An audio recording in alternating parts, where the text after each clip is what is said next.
this tomato like this. You understand? Irish potato was growing. We cut it and grafted tomato on top of it. We're harvesting tomato on top and then removing the Irish potato on top. Wow. They are from the same family.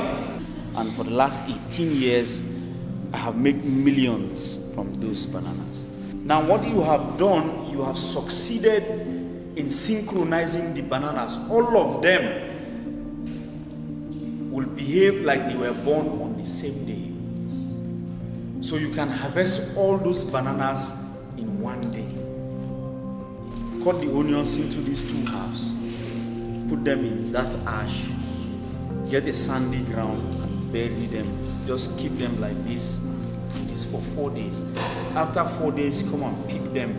You will have plenty onion seedlings already germinating. It's an interesting training because I remember going back home yesterday and sharing with my husband, who is a farmer. As soon as I got in, I said, look, you should have been the one to be here because of how much you love farming. The training is quite interesting, very, very eye-opening, especially for the organic fertilizer we learned about yesterday. I mean, we don't need to spend a lot. These are things you can get within your environment. You don't have to buy any. And looking at how effective and even safe for the plant and the products we eat, it's very interesting. I mean, it's something that yesterday I went back home. I was really looking forward to coming back today and tomorrow to learn more. It's quite an interesting and eye-opening training. Now it has been broadened my scope as in regarding planting.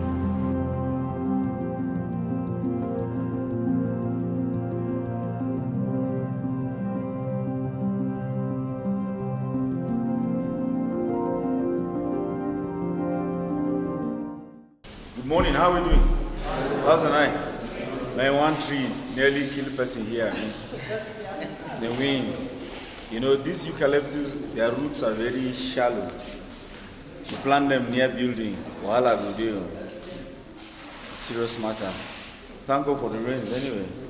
It was quite beautiful and nice. I had to dash to the farm very early to also see what's going out there before coming out this morning. It's quite nice. I hope we learned something yesterday. You know. Today we'll talk about a couple of things. If we can, today we'll talk about how to process and package food if we can. If we can, then tomorrow we'll be able to do that. Today we'll talk about some other crops. How many of us grow maize? The last time did I teach us how to grow maize? Hello? Maize. Somebody will look at me and say, man, what do you mean grow maize? How many of us grow maize here? You grow maize. On what size of land do you grow maize? Who grows at least 1 hectare here? 1 hectare, that's 1 football field. 10 ridges. Maize. How many of us do masara? We said we do it. 1 hectare of maize. I wish there was somebody who was doing big time so that we can compare and then he sees what we're talking about. 1 hectare is 100 meters by 100 meters. Huh? That's a football field, 100 meters length by 100 meters length. That is 1 hectare. Right? Sir? You said? That's the one you do? No, I mean a hectare. A hectare? Yes, it's 100 meters square actually. Right? It's 100 meters square. Now, maize, if you do maize, how do you fertigate your maize? Yeah,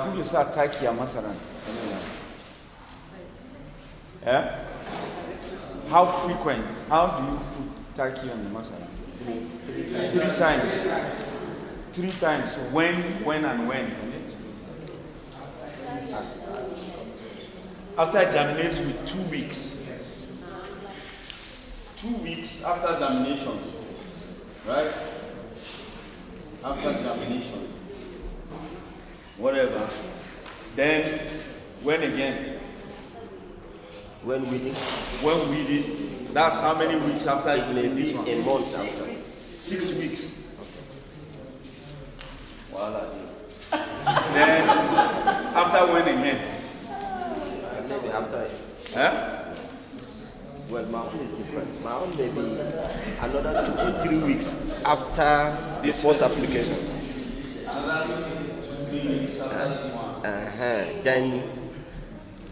Then the last one will be after another 2 weeks or 3. After another 2 weeks. Yeah. You're almost there. You're almost there. You know, maize is not local to us. Maize was brought by the colonialists. No, but I have an observation, sir. Yes, sir. When we grow maize, maybe we spray this fertilizer and the manure before tilling Yes. and plant the maize. Yes. It shoots and grows faster Naturally. than the one we plant and apply fertilizer. Naturally. And it's like at the end it yields more than the one we. Of course. So I don't know what is happening. Of course.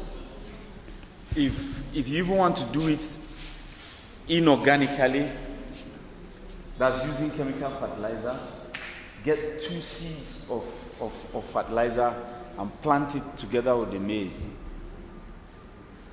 When that maize germinates, it will be something else entirely. So it's like first applying the manure. 2 seeds of the fertilizer. Yes.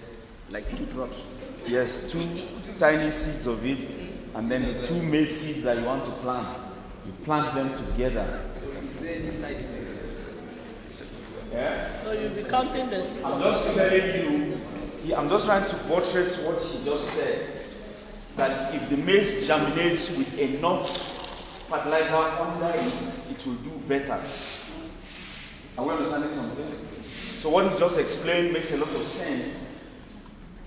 When you till the ground together with your manure, compost or whatever, and plant the maize with it, the maize will shoot out better and will do better because there's already food. You understand? Imagine a child that is born in a house where they hardly eat 3 square meals and he didn't get milk in his first 2-3 years of growing. And a child who was born in a house where even the dogs in the house eat half chicken a day. You understand? They can't grow together. The reasoning will not be the same. You understand? The strength will not be the same. Are we understanding something? So it's the way we grow maize that is keeping us down. I was in a program and somebody was farming 2 hectares. And on those 2 hectares, he was harvesting only about 12 or 13 bags of maize. And he's comfortable. Yeah, well, because he didn't know what to do. You understand? Now, if you farm maize on 1 hectare and you do not harvest 100 to 120 bags of maize, you are wasting your time. Don't try it. 1 hectare you said is a good one. Yes. 100 bags of maize. 100 to 120 bags of 100 kg. If you don't harvest maize this much, you have wasted your time. What? Hello. Oh, thank you. It's not for sale, just for normal. I'm not here to teach you for sale. You understand? We want to have income. We want to change our lives, isn't it? Even as much as you act locally, you need to begin to think globally. So your local acting begins to build you up for that global conquer. You understand? Our inability to want to conquer the world is what is keeping us down. Are we understanding something? So if you don't make this quantity of maize on 1 football field, then you have wasted time. There's no need to waste time again. Am I correct? If you make ridges, it will limit your space. Maize does not want space. You understand? The planting space for maize is just a hand span, just like 20 cm by 20 cm. 20 cm this way and 20 cm this way. Are we understanding something? Huh? Do we get it? Online, 20 cm by 20 cm.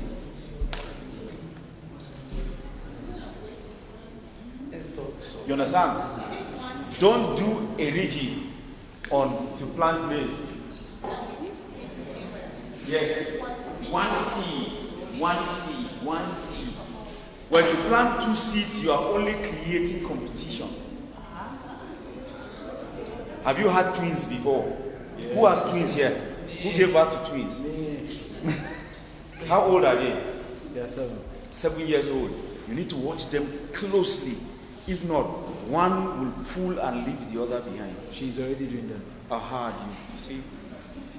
It's that competition, both physically and spiritually. One will pull the other. The one that is ahead, if he has some fear or love of his brother or sister at heart, he will do or she will do everything to pull the other one, including cheating in exams in school to get the other one to cross. If not, the other one, even academically, will be behind. Are we understanding something? I don't want twins for that particular reason. One will go and leave the other one, except one will drag. Are they identical? No. They are not identical. That's where the problem comes. Because once they are non-identical, then the other one will go without the other one. If they are identical, then the other one can have love and fear, and he can double for the two of them until they succeed in this life. Simple. So it's the same thing. You carry 2 maize, you put for ground. They will start competing for the nutrients that is available. Everybody starts competing. Have you noticed if you do maize on a ridge, it reaches a point, the maize begins to grow roots from the body trying to get to the ground. Have you noticed that? Because it's trying to get both moisture and nutrients to be able to succeed. So the maize is trying hard to succeed. Are we understanding something? Simple example. Look at it. This is the ground. You have a ridge here. Then you plant the maize here. Then the maize germinates, it starts growing. Then the maize starts growing. Right? Now the maize will start to shoot roots. You have seen it, trying to catch the ground. But if you just till this ground, right, becomes soft, and you plant this maize here, this maize will germinate, and all the roots are inside the ground. It will catch moisture better, right, and nutrients better. So the maize does not struggle. So this maize will do better than this maize. If you do ridge already, you already have serious space in between them. You have wasted this space, isn't it? And you are stressing the maize. But you see, you can achieve your 20 cm when they are flat on the ground. One will grow here, another one will grow here, another one will grow, and that is how you have them growing. If you plant maize today and the head shoots out, the day you see the head just shoots out, count 6 days from that day. Don't miss it. 6 days, don't miss it with 1 day. 6 days from that day, apply the first fertilizer. Now, if you are going to apply the fertilizer, just as he said, apply it to the side. First time. You understand? The roots will begin to move here. The roots will begin to move. The essence is so that the roots can move. You understand? And have some freedom, and then they grow better. The easier movement for any root, quicker your plant will grow. So if you do it, you apply the first one here, then 2 weeks later, you apply the second one here. Then 2 weeks after these 2 weeks, you apply the last one here. So the roots will have moved here, here, and here within the span of 6 weeks. Is that okay? Now, by doing this is all you need to do. First 6 days, 2 weeks, 2 weeks later, then you watch your maize grow. After the application of this last one, with a week later, then you can weed and then gather soil around the maize. At that time, the roots have settled. The maize will not try to grow roots again, and it will not suffer. Are we understanding something? The assumption is that when you make ridges, the maize, the soil is soft, and then the maize grows better. And also that you are able to turn the soil upside down so that the grasses and other things will decay and then supply the maize with more nutrients. And apart from that, making it flat means that you will have to dig where you will plant the maize, because you don't need to dig if the ground is flat. You are going to plow the ground, mind you. You will plow. Okay, you plow the ground. Of course, you have to plow. Like you're plowing for rice? Good. Okay. You understand? You have to do that. Okay. So once that is done, then you are done and good. Are we okay? Are we okay? Okay. Sorry. Yes, sir. For planting maize. Yes. Is it 2 centimeter or 20? 20. Okay, 20. Yes. 20. Sorry, sir. When you plow the ground as if you are planting rice. Yes. Okay, then you measure. Now, in our own area, yes, you will find out that the plowing or the ridges helps in draining the water, so that if you make the land flat, when rain comes, it makes the water stable on the land. Which area is that? Well, in most places. In most places? Yes. You discover that water find it difficult to drain. That is why you will have to know water can find it difficult to drain, right? You will have, even in the flattest of places, yes, right? If you make like paddocks, you understand, and make like drains, you always see water coming back and going its way. You understand? You will always see water coming back, even in a Fadama situation. Yeah? If you dig out a tunnel, you will see water draining everywhere, will dry up a little bit, and you see the water going. You understand? So that is the work of your agric engineering that must come into play. But I'm telling you, the most profitable way to do maize, this is it. Exactly. And then the weeding will... Yes. When you weed, yes, later then you add, after you have applied the last set of manure, then you can add your soil under it, and then at that point, you are good to go. Because at that point, the maize does not need anything from you again. The next thing you're just coming to do is to harvest it. Is that right, sir? Sorry, the 20 centimeter, and then you are planting 2 seeds. One seed. Okay, 1 seed. Yes. Okay, 1 seed. Yeah, One seed. Okay, that's right. One seed. So that you reduce, we want to plant 2 seeds because we want to have plenty. If you plant 1 seed, you will have more than planting the 2 seeds. Yeah. Because there's every possibility that maize is going to back 3 stalks of corn.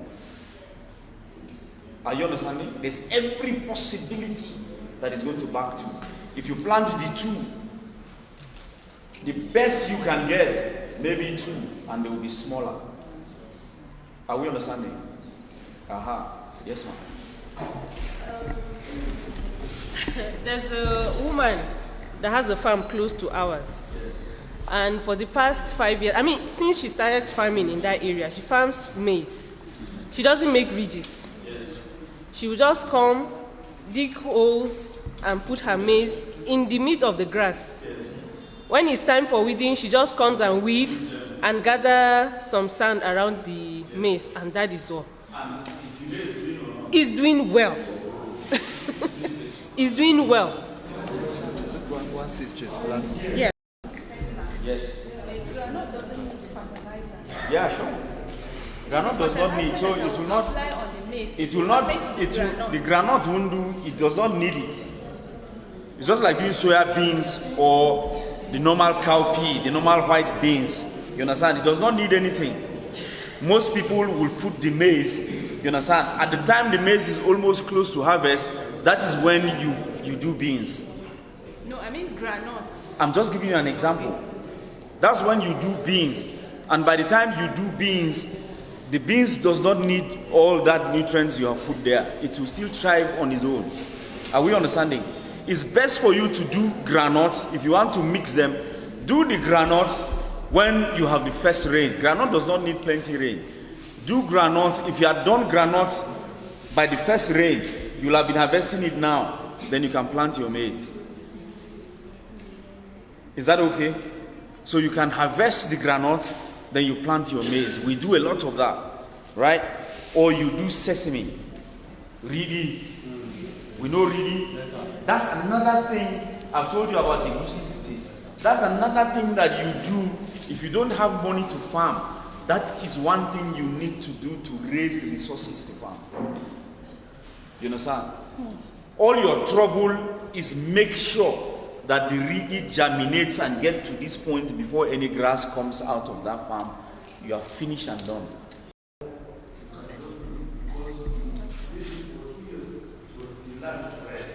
If you leave it for 2 years for the land to rest, all the organic matter will have come up, decay,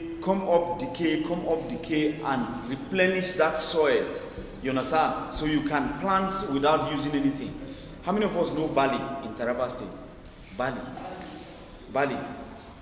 I was in Bali about a month ago. It's now they are trying to introduce them fertilizer in that place. They don't use fertilizer. There are people who have not seen fertilizer before in their life. But if they harvest maize there, you'll be shocked. What was the secret of the land?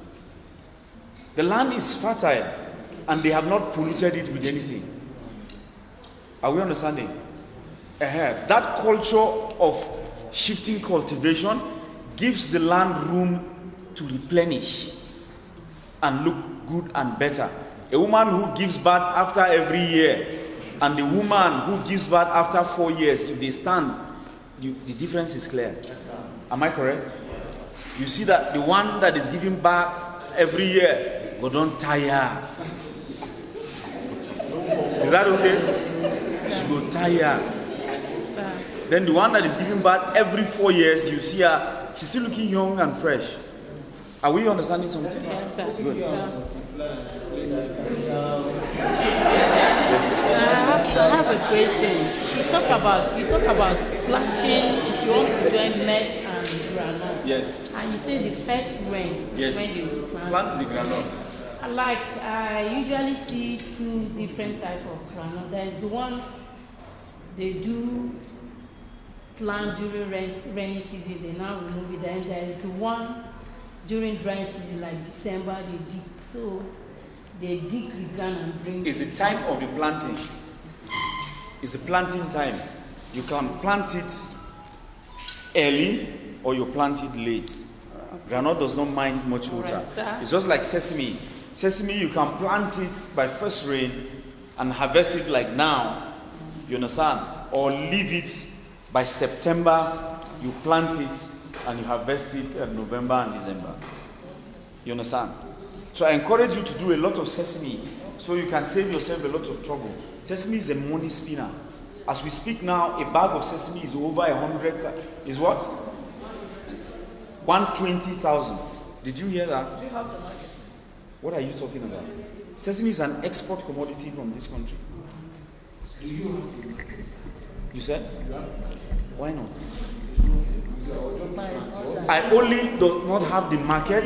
I export the oil. I do all kinds of oil from these things. If I grow a goosey, is to do oil from it. The sesame is to do oil from it. Moringa is to do oil from it. Castor is to do oil from it. I will have brought my castor. You will have seen the castor. The big. I brought them from. I brought it from India. That particular seed I saw. And when I planted, only one seed like this I carry. The airport, they say, what be this? I look, I said, oh, it's one bit like this. I put it back in my pocket. And came with you one. I planted that one tree. From it now, there are thousands of trees from it. And we're extracting the oil from it. Yes. You understand? So learn to, and our sesame, when we extract the oil, we pack the chaff now in 1 kilogram and sell them in the superstores where people buy and go and make sesame soup with it without wahala. Are we getting something? I want to reserve this talk till tomorrow when we'll be talking about processing and packaging, so you'll understand. Don't sell raw materials. That's the problem we have. Don't sell raw materials. When you produce, try to get it to the end product. You understand? So that you can maximize the value. I just told you now what we do with our sesame. We do the sesame, we harvest it, wash it, clean it, extract the oil, then package the oil, sell the oil, package the chaff, sell it, the people make soup with it. Una they eat me and really, una they chop them. You understand? So we have grinded it for you. So just buy it as food. You go just pour on for soup, cha, and then on you go. Are we understanding something? If women have hormonal problems, one of the things that balance the hormonal issues is sesame oil. Do you get that? You want to look young and fresh, use sesame oil on your skin. It will not bleach you, it will bring you back to your original color. So if you like bleaching, don't use it. Don't use any of those natural oil. Moringa oil, sesame oil, Benny seed oil. Don't use them. They'll bring you back to your natural color, but you will glow. They are anti-wrinkles and anti-aging. Go check any cream or perfume that has anti-aging and anti-wrinkle property on it. If it's natural, one of the two of these oils is present in it. Moringa oil or sesame oil. How many of us know how much a liter of moringa oil is? Google it. You have phones. You know they do anything with this phone, only to the chat nonsense chat. Look, check it. London commodities. That's the commodity, the highest commodity market in the world. That's the market I've been able to penetrate. London commodities. Check it now. Check it now. Moringa oil in that market is 55,000 naira 1 liter. Check it. Nobody lies to anybody these days. Check. Your phone with you. London commodities. Can you imagine taking 1 drum into that market? Do you know how much that is? But 1 drum of moringa oil, we are talking close to 12 million naira. All of you here can own a processing machine to process those things that we're talking about. They're not very expensive. When I bought mine, the machine, in fact, I started with a tiny one that you do it like you are grinding a goosey and the oil will be dripping. That was how I started. Then I bought a smaller one that does the extraction by itself. Then I finally bought a one that is something something like this. You understand? And it does the processing of any of those seeds that has oil in them. Are we getting something? So you need to. Where there's a will, there's a way. You can't. I don't believe it that when one say I don't have money to do a thing, that's where I have problems with him. You understand? What you lack is the idea to do a thing. Once you have the idea, the money will come. Is moringa perennial? 2 years from plant that. Moringa is a forever plant.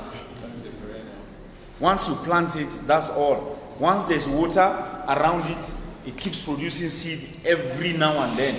If there's no water around it, it will produce seed at a season. You understand? And let me tell you a secret. Everything that you're going to extract oil from, once you harvest it, don't store it.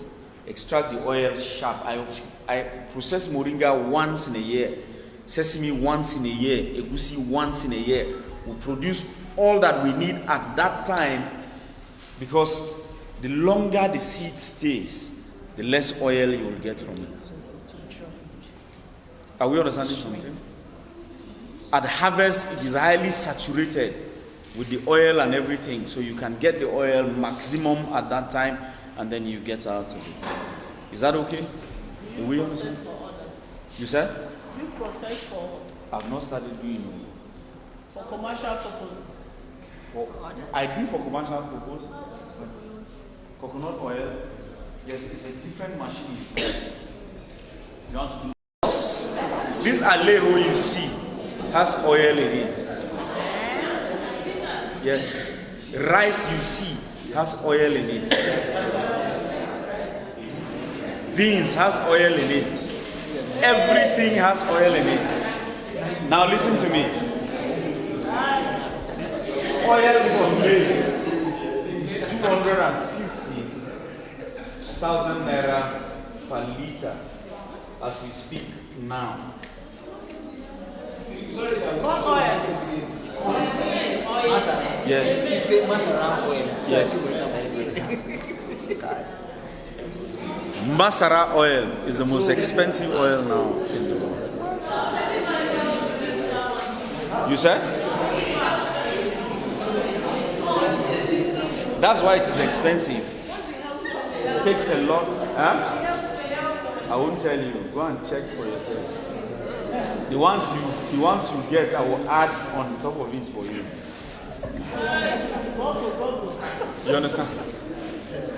See, learn to research. That's the only way you develop. Learn to research. There's plenty of information now. You understand? But you can add to those information. Since I came back to Jos 1 year, 6 months exactly this month. 1 year, 6 months. You understand? There are 4 plants that are credited only to my name now worldwide. That I have researched. They have been here on the plateau. Out there, I was not seeing them. I don't know them. And when I came back here and I saw them and I started working on them and I started posting them out and whatever, they are only credited to my name now worldwide. Work. Come on. Don't worry, if it's working. Do you understand? The things are there. They are there. They are there. I wish I had seen one of them. I would have showed you. It tastes like, you know, lansir. You know lansir. That plant exactly tastes exactly like lansir. The seeds are yellowish, small. It's invasive. None of you know it. You don't use it for anything. No, that particular plant, I'm telling you the characteristic. It tastes like lansir. Then this one, that one outside is what they use to. The oil is extracted from that tree. You see, that eucalyptus oil. The silver bird is from that tree, from the leaves. Okay. And you never like that for us. Then this is neem, isn't it? Yes. Now listen, what we have inside that thing is a handful of this leaf, and 10 leaves. 1, 2, 3, 4, 5, 6, 7, 8, 9, 10. You saw me just cut one like this. There were 10 calculated of this one. That's what we have there in those 3 cups. Now I take this 1 cup this morning, or I take it in the evening. Then tomorrow morning and evening, I take 1 cup. That is all. So 3 cups only. This is the fastest way to cure typhoid and malaria. Let me see.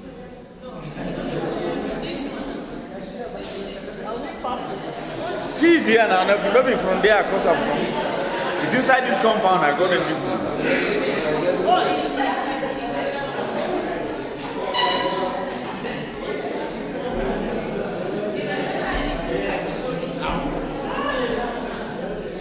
You said? Hey, you see the one I brought now? See it there, the tiny, I've explained it now. The slim leaf is the, you see it here, the eucalyptus, that's it. This one is the broad leaf, this one is the other one. Go and plug down that one so that they cannot confuse us. Have you? See it there. Sorry. Cut it and bring it.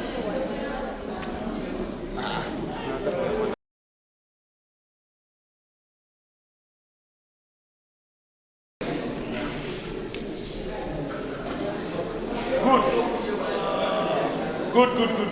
We have a good tomato here. We have good tomatoes. I told you yesterday that once tomato starts producing flower and seed like this, it does not need nitrogen, it does not need phosphorus again, but it needs potassium.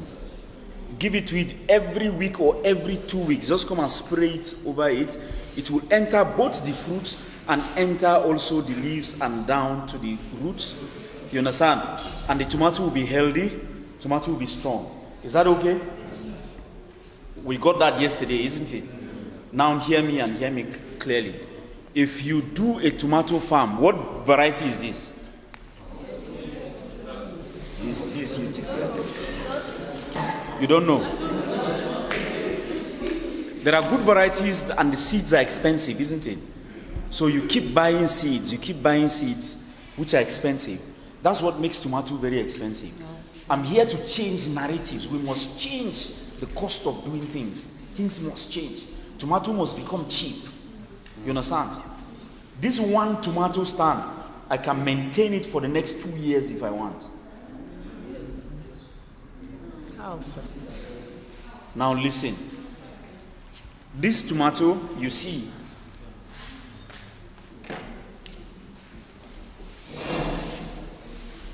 tomato fruits don't come out in between leaves.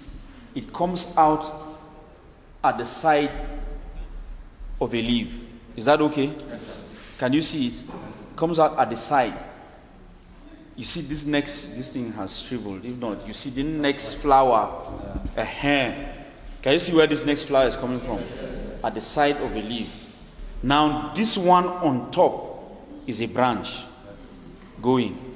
This one here you see is also a branch, and is a branch that already have started fruiting. You understand? But let me shock you.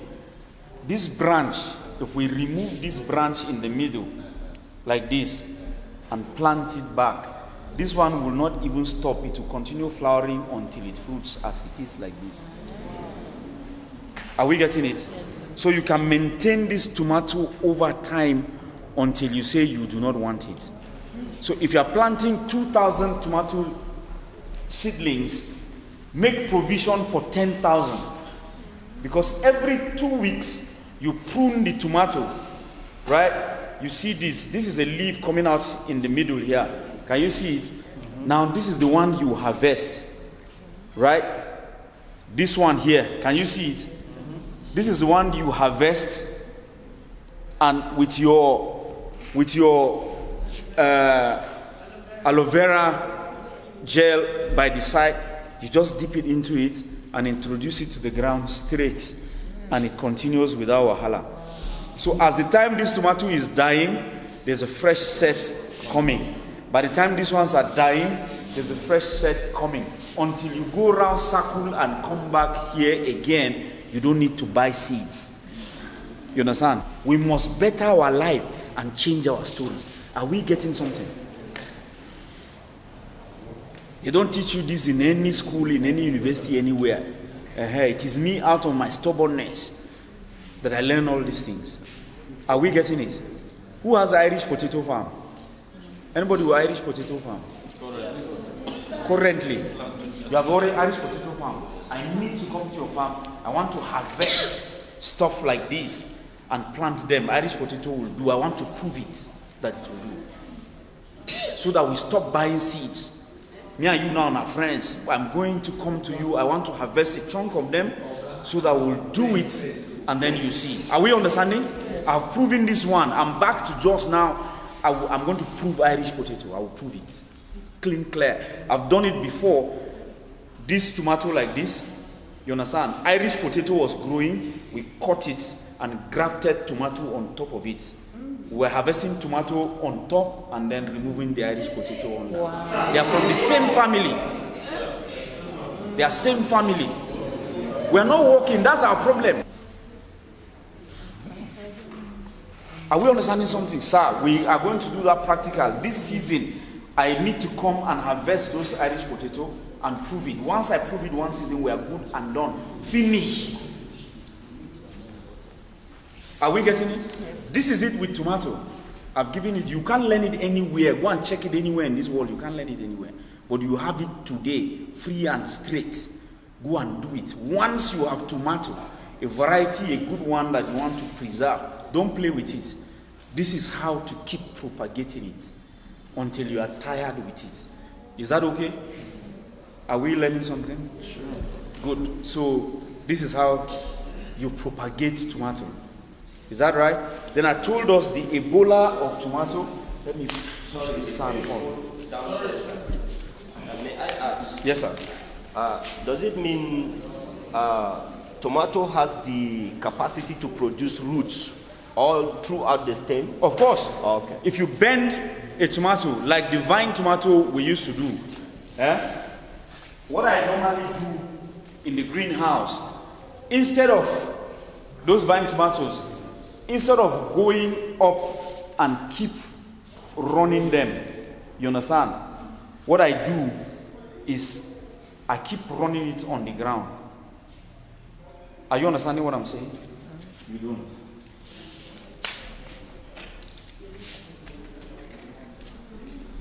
This is the tomato you plant here. You plant another one, plant another one. Then they are growing, and because they are vine tomatoes, you have a line that you have a rope tied to it. You have a rope tied to it. You have a rope tied to it, isn't it? Now this tomato will grow and come up here. Then it begins to trail. You help it to trail. Instead of allowing it to trail here, you understand? Trail it on the ground. In the sense that now you come back, free this guy from the rope a bit, and press him to the ground.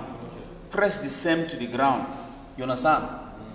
So you keep shifting this rope. Press it. Once you press it to the ground, roots will begin to germinate here. It's taking more. You understand? It is having more. It will develop more. You can take from here and go and plant. You understand? And the more nutrients it's taking, the bigger tomatoes you will have. Are we understanding something?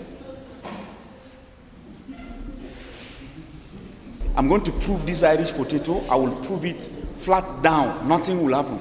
We'll stop buying all those seeds expensive. Things must drop. How can you tell me to be buying Irish potato one bag for 100 and something thousand naira? Something is wrong somewhere.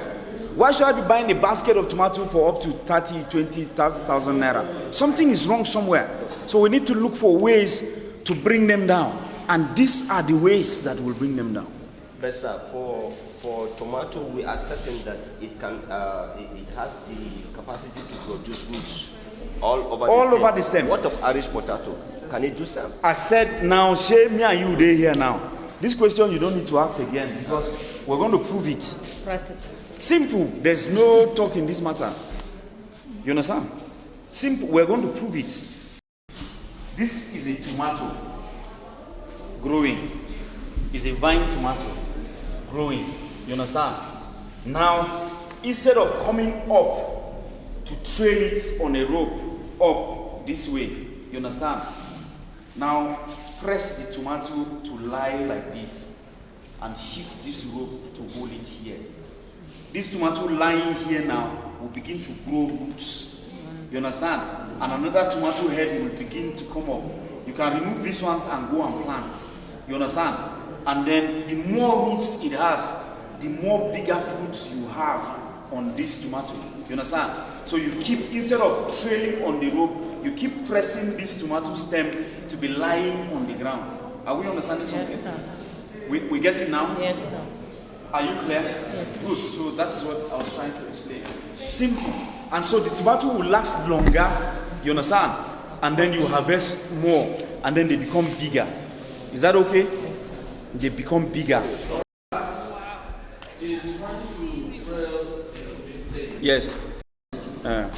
What is the possibility that this thing will not break? It won't break.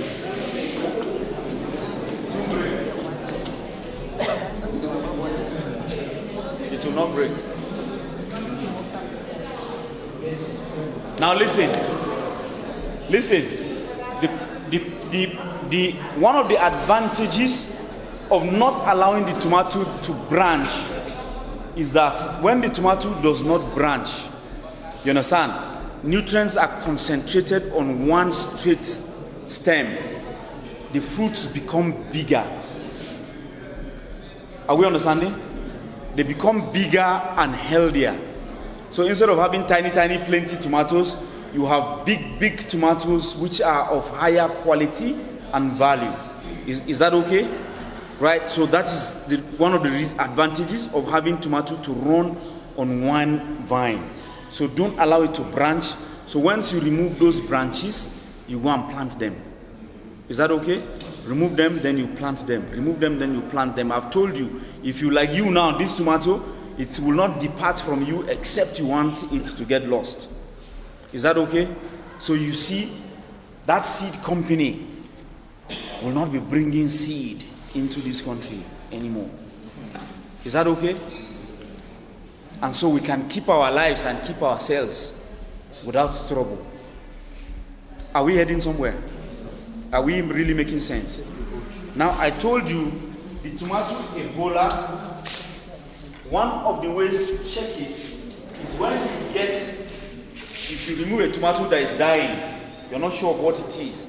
If it's that tuta absoluta, what you just do is dip the roots, wash it clean, and then dip it into water like this, a transparent, clean bottle like this.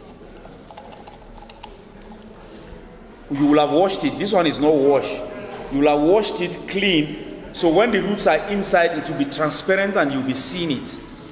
Once the tomato roots is dropping something like milk out of the roots, you see some whitish thing like milk dropping from the roots into the water, it means that tomato is infected with tuta absoluta.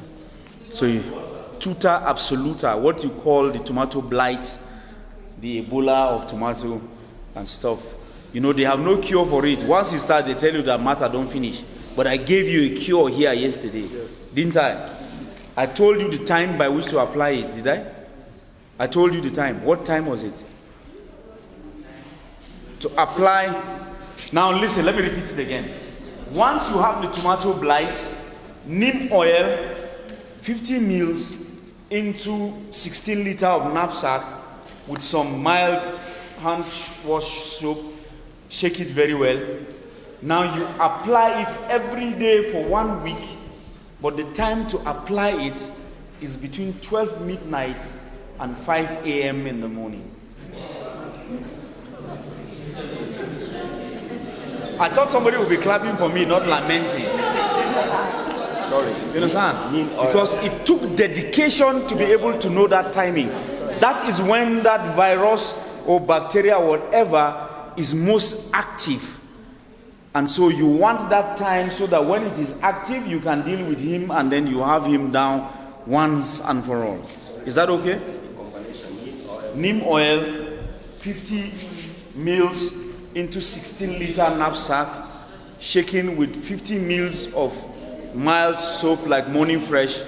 Shake them together and apply it every night between 12 midnight and 5 a.m. in the morning. By the 7th day, you will have successfully quelled down that problem and solved it for good. Is that okay? Are we clear? We got it good. And then I told you that same problem will solve leaf miners. We don't there's a leaf miner here already. You see them, this whitish thing on the leaf. You see them as if then they walk inside. Those are leaf miners. The neem oil will also solve them. Is that okay?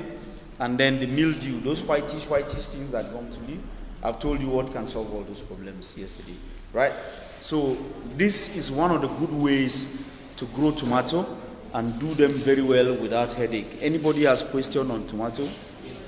Yes, sir. Yes, sir. Regarding the seedling, now I could see locally people now extracting the seed from the tomato itself. Yes. And then planting it. Sure. How does that really correlate with the one cutting the leaf and then? Which one is easier? I think this one is easier. But that also. I need a bottle to put this in my tin and go in my master. So tomato, that is it. Is there any question on tomato?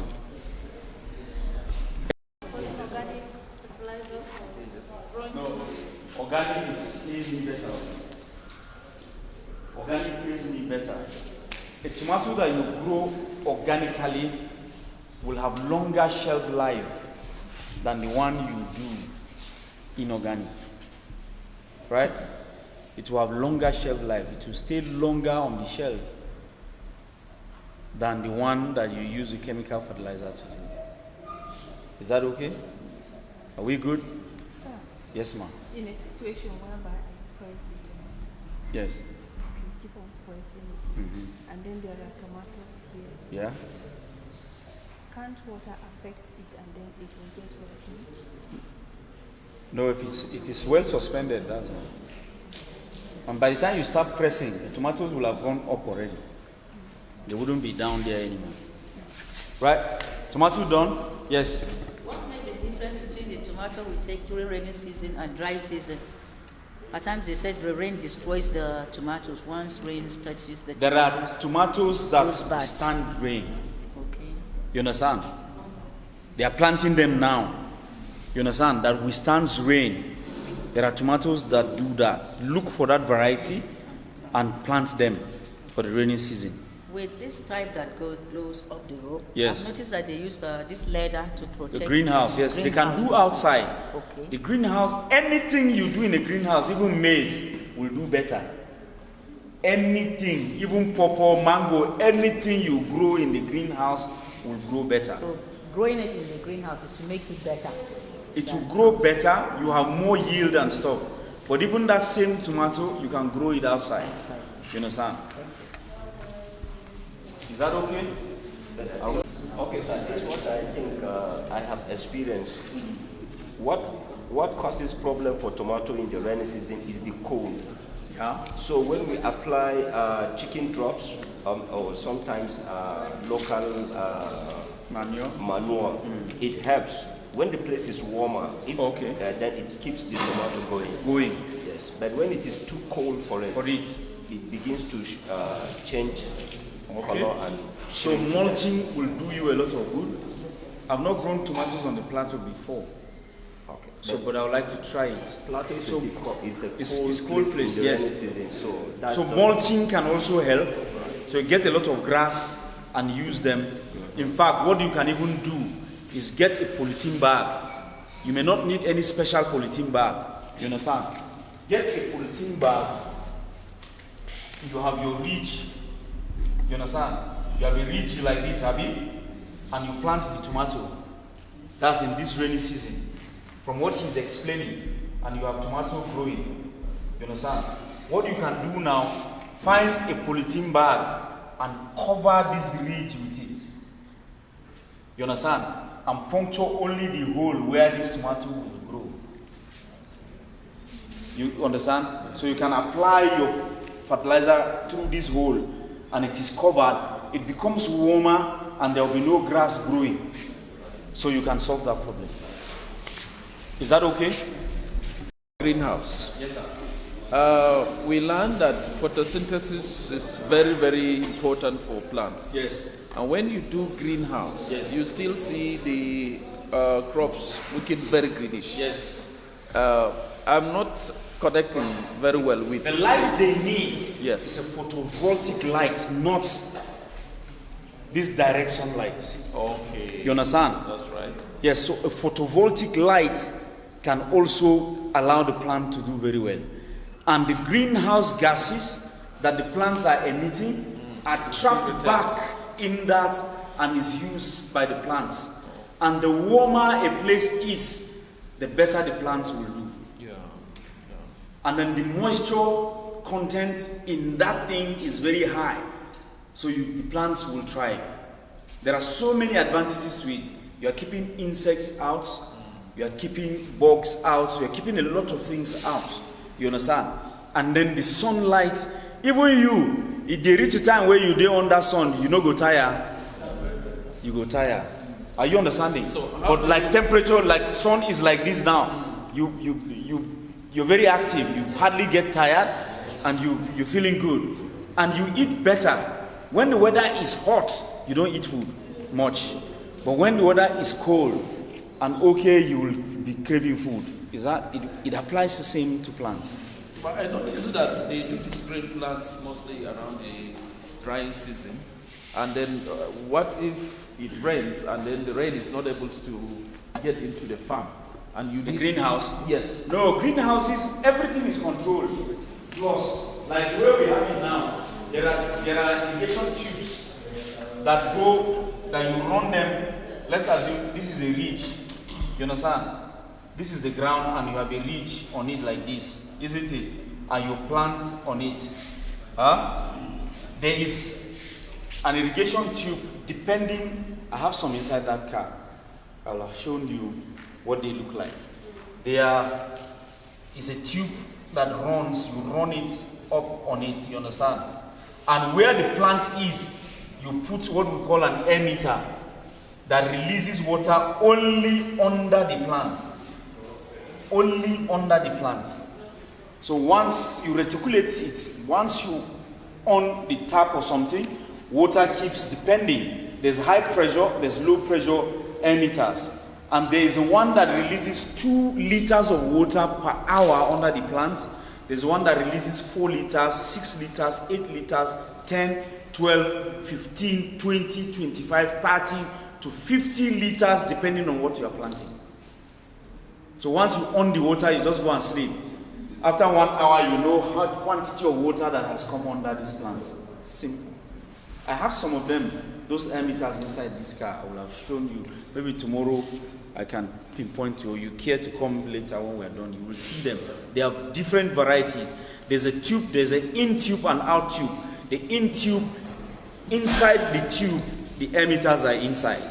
That one, you have to follow the whole of that one to do the planting. But the out emitter, you can plant and then follow it and puncture by yourself and then plant. So they all have those advantages. So in the greenhouse, you don't need rain-fed anything. You understand? Just a tank, yes, and then water into the tank, and then by pressure, it reticulates back on those lines, and then your plants get, and then you move.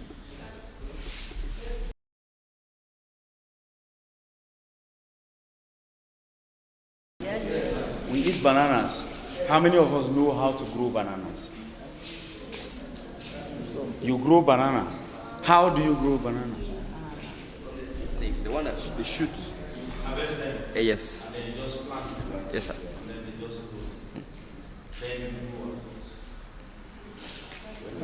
She cannot.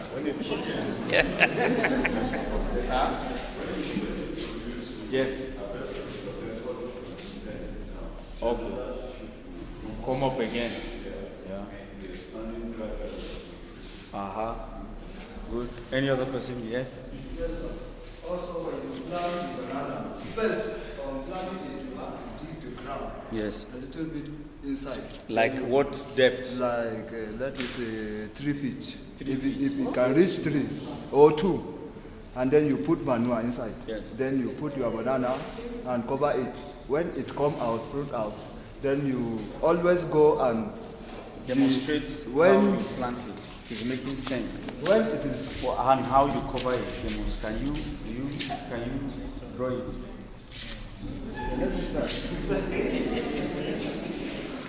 This is ground. Yes. This is the ground. Straight flat. You want to plant it. Yes. You dig how? You dig the ground, let's say like this. And then how deep down? How deep? like let's say like 1 feet, and then you find manure. Don't confuse this guy. Go ahead. You find manure and then put it inside. Yes. And then put the banana, then cover it with that manure soil. Don't put the one that you dig on the ground. Leave it outside and then put the manure, and then you leave it. When it starts growing, bringing the leaf out. Always look at when the leaf is coming dry. Go and cut it. Don't allow the dry one. Always cut it. When you cut it, just leave it there. It will become manure again with it. When growing up, at the time that it shoots the head, that it will give us the one that we eat. Then there are some times that if the banana is good, it will bring a big head like this. In our areas, you see, we'll cut one tree and then come and help it so that it will hold the head so that it will not bring the tree down. Then from there, he will start shooting another one. If you want to plant it, then you follow it, removing it. Let's say if it shoots 3, remove 1 and allow the 2 first, and go and plant it again. When that one, when bring the seed that we ate, is okay, and then you remove it, then cut it. Don't allow it to in the tree. Cut it, and then leave the rest to continue to grow. Always check it. The one that is dry, cut the leaf, and then leave it. Then it will continue moving, and you continue plant it. Clap for him. This guy is... Before I have this because the banana don't want disturbance. Now listen, he got the concept completely clearly good, right? Banana is a money spinner and less problematic plant that you can do and make money without problems. But 18 years ago, when I wanted to do bananas, I was looking, where can I learn how to do bananas? We don't have bananas. When I Google Nigeria, what they said about Nigeria with banana growing, that we do backyard farming of banana for household consumption. I said, wahala dey. Where will I head? Then I started checking. Then I came across CDC Del Monte in Cameroon Development Corporation, in collaboration with Del Monte, an American company that produces banana in Cameroon. So I dusted my passport, I found myself in Cameroon. I was wowed. They have 32 farms of banana only. We're not talking palm trees, we're not talking rubber, only bananas. 32 farms. Each farm is 40 kilometers long and 20 kilometers wide. If you have been to US, if you have been to Europe, and you bought a banana in any superstore, and there's a tag on it, named Makosa or Shawa, you are eating a banana produced in Cameroon. That is how big they are. So I took my time, did 3 months, and learned bananas, and then I smuggled the seedlings back into the country. And for the last 18 years, I have made millions from those bananas. Only when we started, we were selling a bunch for only 3,000 naira. A bunch for only 3,000 naira. I came in with 1,000 suckers. 3,000 times 1,000 is how much? Punch calculator now. Open the calculator now. They fear. Open the calculator and punch it. What? 3,000 times 1,000. 3 million. 3,000 times 1,000. You get after 10 months of planting. If you plant a banana today, 10 months later, if there are 1,000 of them, 3 million is what you will get. And 3 million is what you will get after every 2 months from that one banana shoot. Am I confusing you? Are you confused? Sir, how long did it take to produce? I said 10 months. If you plant it today, 10 months later you start harvesting. Right? And you start harvesting it. And every 2 months you will harvest. He was trying to explain something. If you plant a banana, now see, when you're planting a banana on the ground, dig half a meter into the ground. Half a meter into the ground. Bananas don't have roots. The roots are false roots. Are we getting it? So that is why wind will blow it down. That's why you are looking for a stick to support it and all that. Because it is shallow. So the roots, it's just like this tree will fall now. The roots are shallow. That's why the tree came down. Is that correct? Now, get your banana sucker and plant it here. If you drop your sucker here, don't cover this thing all. Cover it halfway. Just as he explained, if you dig out, the first topsoil that you clean, keep it one side. This laterite that you will get under, keep them one side. When you plant this thing, is this laterite, this first topsoil that you clear, is the one you will return inside with some manure that you have prepared. Is that okay? Now you plant it. 10 months later, you begin to harvest this banana. Now this banana will shoot out and begin to produce. Other suckers will begin to come under it. Other suckers will begin to come under it. You have plenty suckers will begin to come. Every year, if we don't sell suckers only suckers, if we don't sell 2 million at least. If we don't sell suckers only. Now, once this is matured, as he explains, and you harvest the banana from it, from this one, in the next 2 months, this one will be ready, and you will harvest. In the next 2 months, this one will be ready, and you will harvest. In the next 2 months, this one will be ready, and you harvest. So in 1 year, at 2 months, let's even say you harvest 6 times from one shoot. 3,000 times 6 is how much? No banana of 3,000 now. I'm just telling you at conservative. Is how much? Yes, sir.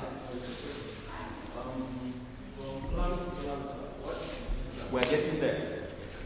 3,000 times. I want to spoil you with the money. 18,000 times 1,000 is how much? 18 million. That's what you get in a year, planting only 1,000 bananas. That's conservatively, there's no banana head that is 3,000 now again. You understand? I'm just being conservative to the ground. Are we understanding? Now listen, the planting space between a banana and a banana is 6, yes. Between a banana and a banana is 2 meters max. Right? 2 meters by row, 2 meters by column. Is that okay? And I told us how to plant coconut, right? The other day. It's the same method you use in planting bananas. You have 2 meters lines going like this. You want to plant your banana. On this first line, you start 2 meters, 2 meters, 2 meters, 2 meters, 2 meters, 2 meters, right? If you're coming back to this next line, the 2 meters will start from here, the middle of this one. 2 meters here, 2 meters here, 2 meters here, 2 meters here, 2 meters here. The next one will be on top here, like that. So anywhere you stand, you can see a straight line from anywhere you stand. Gives room for aeration, gives room for movement, and all that. Is that okay? So 2 meters by 2 meters, and you have understood now the arrangement on how to plant banana. Right?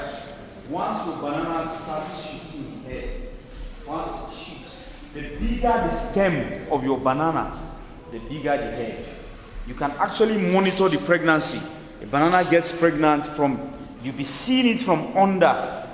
The belly will be bulgy, coming until it finally brings it out. Right? Now, once it comes out and it shoots out the bananas properly. That final thing you see that looks like the heart, you need to break it off because it consumes a lot of energy. So you need to break it off. And if you break it off, if you have liquid nitrogen, they produce them in VOM. I used to come to VOM to collect liquid nitrogen. You can collect liquid nitrogen and just pour some in a polythene and tie it from where you broke this thing. It will absorb into the banana itself. Like this, it stops opening up, that reddish thing stops folding. Then you have something that looks like a heart at the end, where it kept opening until we got here. I say break it off and throw it away. If you have liquid nitrogen, the day you are breaking it off, you pour that liquid nitrogen in a polythene bag and tie it here with a rope. Just tie it to the neck of this place you broke. The liquid nitrogen will absorb back into the banana and you have very big bananas. Banana head. There's no troubles. There's no troubles, no harm. The banana will still grow and do well. You understand? No. Yes. Are we getting that? So your bananas will keep producing. One sheet of banana can keep producing for the next 50 years before you replace this hole. Are we okay? Now, yes. I understand that banana, once you cut the banana, that particular stem is gone. Yes. You have to wait for the other ones to shoot up. I have plenty uses for it, but for you, don't cut it to the ground totally. You understand? Because there's still plenty nutrients and energy inside this thing. Once you harvest it, cut it from here. You understand? It will begin to, the energy and everything, instead of feeding what is not there anymore, it begins to go back to the ground and then it will decimate to these other plants. Are you understanding? So take time and be following it, cutting it gradually until it gets to the ground level. Is that okay? So that these other plants can enjoy what this mother has gathered just to produce this one. Are we getting the science behind it? Good. So don't cut it to the ground one time. Just remove the head and allow it. And don't allow plenty leaves, just as he explains. As the leaves are beginning to fall, don't come and cut banana leaf from here, tear. You will tear it to the stem. Once the stem has problems, it's a false stem, you have wounded the banana, you will have problems. You put a knife from here and then cut it up. Put a knife and then cut it up. Is that okay? Yes, so you can use it for your compost, which we talked about, and stuff. So you can see that everything you grow have a use. They go around in circle and keep feeding you. So nothing goes out to anywhere if you do very well. Is that okay? Are we good? Yes. Yeah, so banana needs a lot of water. Yes. So which means that you don't just plant it everywhere. You can plant it everywhere. Okay. You need to plan how to water it. Okay. I was going to get there. Now we back on our farm, both here in Miango and in Abuja, this is what we do. Now, we try to integrate. We integrate. We have chickens growing. We have cows growing. We have goats growing. You understand? And we get their dung. We have a fish ponds growing. Now we feed water into those ponds. Now we have azolla growing on the ponds. Azolla growing on the ponds. How many of us know what azolla is? Google it. It's not asparagus. Plant.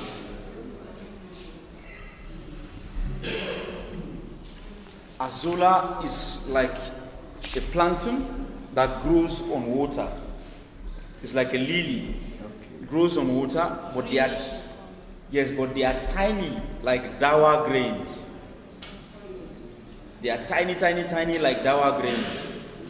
Azolla if you pour 1 kilogram of azolla in a pond that is as big as this room, you understand, and fertigate it with cow dung or any manure that you pour inside that place to fertigate it, and then you pour azolla into it, 7 days later, this place will be filled with azolla on top of it. Now, you can harvest up to 70% of it, right? The azolla will grow back after 3 days. So every 3 days, you keep harvesting. You can feed your goats with it. The fish will eat it. You feed your goats with it. You feed your cows with it. You feed your pigs with it. You feed your chickens with it. Right? Sorry, is it a Hausa name? I don't know that thing. No, Google it now. Azolla. Okay. Right? Now, the essence of having the fish pond and having the azolla on top of it and having the fish is that the fish dung inside the water, you pump it every 2 days onto the bananas and every other thing in the farm. You understand? But to sustain the fish, you need those other manures to produce maggots that will feed the fish. The best protein, the best fish feed, the highest protein content is 42%. But maggots is 100% crude protein total. So if you have a fish there, in 5 months you will carry a fish that is as big as my leg. You can't, the head you will have to hold it like this, because it's taking good, clean, clear protein without any wahala. So you see, you are growing everything almost at 0 naira, and then you are having fertilized water that is pumping to your bananas and other plants without headache. Is that okay? So if you cannot do this, make sure you have water around, from a river, from a dam, from a mining pond, from borehole or something, and find a way of reticulating it under the plants. In the rainy, the dry season, don't leave your banana for more than 3 days without watering. Once you do that, they keep producing as they are growing. Is that okay? Now let me teach you one secret about bananas. In most of the times, you plant bananas, like he said, you just remove sucker and plant, remove sucker and plant. Then you harvest them at different times, isn't it? You harvest them at different times because their growth is different. Let me tell you a secret. Once you remove a sucker that has leaves already coming out, make sure you cut that leaf off before planting. If not, the banana will assume that he's still the way he is, and he will be growing, he will grow like that, and the stem will not be big, and he will just give you fruit like that, which is small. But once you cut it, it's like reprogramming the banana. He said, no, I've been reborn again. So he starts from kindergarten, and the stems will be bigger, and then you have bigger fruit. But this is the secret. You can't learn it anywhere. Listen and listen clearly. When you get the banana suckers, when you get the banana suckers, take your time and peel them like you are peeling guava. Peel them like you are peeling guava. Remove the skin all. Remove the skin, and then keep them under the sun from morning till evening. Then by evening, go and plant them to the ground. The sucker. Now what you have done, you have succeeded in synchronizing the bananas. All of them will behave like they were born on the same day. So you can harvest all those bananas in one day.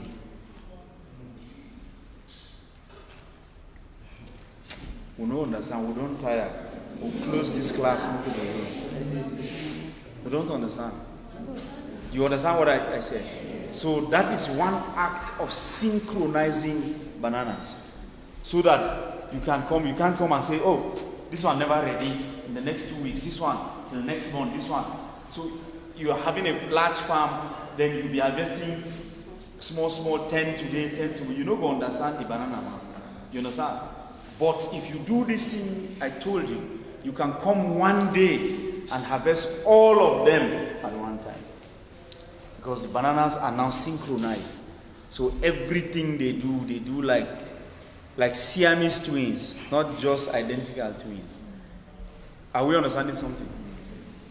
So that's one of the cool ways to grow bananas and make a lot of money out of it. Any other question?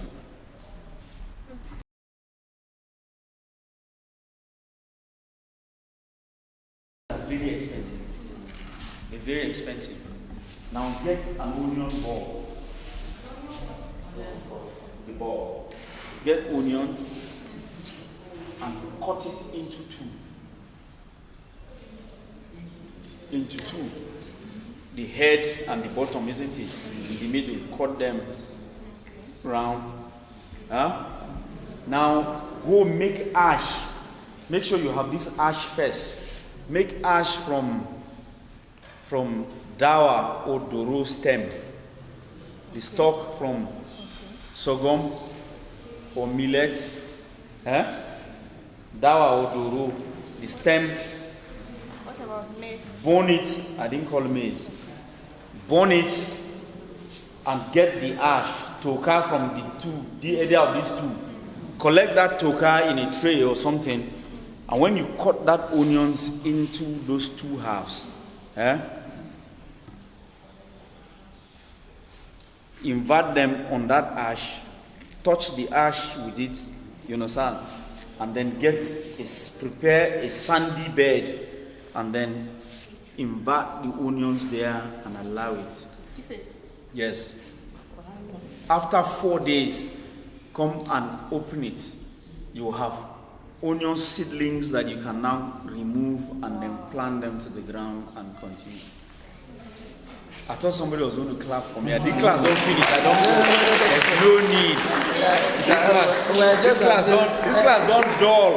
No. Class dull. There's no need again. Close this class. Class don't finish for today. Question or no question, we are going. Sir? You said? The what? The both sides is the only cut. The both side. Didn't you see me using my 2 hands? Okay. Go to the kitchen and bring one onion. Onion. You see it later. Cut the onions into these 2 halves. Put them in that ash. Get a sandy ground and bury them. Just keep them like this and this for 4 days. After 4 days, come and pick them. You will have plenty onion seedlings already germinating. Then you remove them because you know they are inverted. They will try to grow. You remove them, you cut them. Once you cut them off, that's where the root is. Then you introduce them to the nursery and then they pick up from there and onions continue. Is that okay? Yes. From the course of our talk, you can see how we have been shooting into so many things just from one shoot. You understand? So if you show dedication and show persistence in what you're doing, heaven will open up to you, show you a lot of things. And then it is them who are responsible for giving that knowledge. You understand? They will give you and give you wisdom also. It is always painful that I see a man call himself a child of God and there are issues he cannot solve, even his own personal issues. Is demeaning, is annoying. Then people keep asking, said, then where is your God? Who is your God? You understand? That kind of, they feel the pain, like saying I may be the God. You understand?